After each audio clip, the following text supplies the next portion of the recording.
নমস্কার, আমি সুচন্দা চক্রবর্তী। আমার আজকের টপিক হলো শনি গ্রহের প্রভাব, দায়িত্ব, শৃঙ্খলা এবং বৈজ্ঞানিক দিক। আজ আমরা জানব শনি গ্রহের প্রভাব নিয়ে। জ্যোতিষশাস্ত্রে শনি গ্রহকে দায়িত্ব, শৃঙ্খলা, অধ্যাবসায় এবং জীবনের কঠোর শিক্ষা বা চ্যালেঞ্জের প্রতীক হিসেবে ধরা হয়। যাদের জন্মছকে শনি গ্রহ শক্তিশালী, তারা সাধারণত জীবনে দায়িত্ববান, ধৈর্যশীল এবং পরিশ্রমী হয়ে থাকেন।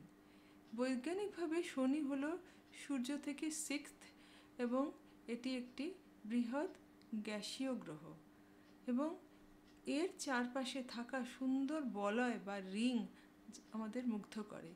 কিন্তু জ্যোতিষশাস্ত্রে শনি মানে খানিকটা কঠোর শিক্ষকের মতন, যে আমাদের জীবনে দায়িত্ব এবং শৃঙ্খলাবোধ শেখায়।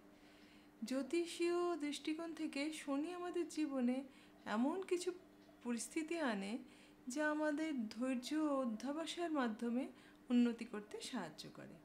এটি একটি প্রাকৃতিক নিয়মের মতো, যেখানে শনি আমাদের দায়িত্বশীল হতে এবং জীবনের কঠিন পাঠগুলি শিখতে সাহায্য করে। আশা করি এই আলোচনা আপনারা শনি গ্রহের প্রভাব এবং এর বৈজ্ঞানিক দিক সম্পর্কে একটি ধারণা পেয়েছেন। ধন্যবাদ।